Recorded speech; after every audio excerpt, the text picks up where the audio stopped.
Je vais vous parler du Madeline. Le 1er juin, un voilier de 18 mètres sous pavillon britannique, affrété par l'organisation Freedom Flotilla Coalition, est parti du port italien de Catane à son bord de la nourriture, des aliments pour bébés et du matériel médical. Et 12 membres d'équipage, élus, activistes et médecins français, brésiliens, turcs, suédois, espagnols, hollandais et allemands. Parmi eux notamment l'eurodéputée française Rima Hassan, élue sur la liste LFI l'an dernier, la jeune activiste pour le climat Greta Thunberg et deux journalistes, Yanis Mamdi de nos confrères de Blast et Omar Fayad de la chaîne Al Jazeera.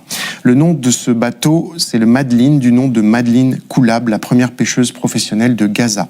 Un petit bateau pour tourner tous les regards sur le siège de Gaza, placé sous blocus par Israël depuis 2007, sur le chaos humanitaire qui y règne, sur le génocide en cours et pour exhorter les dirigeants du monde à agir. Ce samedi, dans la nuit, peut-être certains d'entre vous l'ont vécu en direct, le Madeline a été arraisonné par l'armée israélienne et son équipage arrêté. Un assaut qui constitue un acte de piraterie puisqu'il s'est produit dans les eaux internationales au mépris des conventions humanitaires et maritimes. Le bateau a été entouré de plusieurs navires de l'armée, ses communications coupées. Il a été aspergé d'un liquide blanc par des drones, le tout dans un tintamarre assourdissant de sirènes. Coupés du monde, interrogés sans avocat ni représentant officiel de leur pays, les membres de l'équipage ont été amenés en prison. 4 d'entre eux, comme le médecin français Baptiste André ou la suédoise Greta Thunberg, ont accepté de quitter le pays immédiatement. Les 8 autres ont refusé de signer leur expulsion immédiate car cela les aurait conduits à reconnaître que leur entrée sur le territoire israélien était illégale. Ils devraient être incarcérés 96 heures avant d'être expulsés. Partout dans le monde, ici même en France, dans certaines chaînes d'infos notamment, les commentaires ironiques ou méprisants sur cette traversée humanitaire symbolique ont fusé, souvent d'ailleurs au diapason de la propagande israélienne qui a moqué, je cite, le yacht à selfie des célébrités.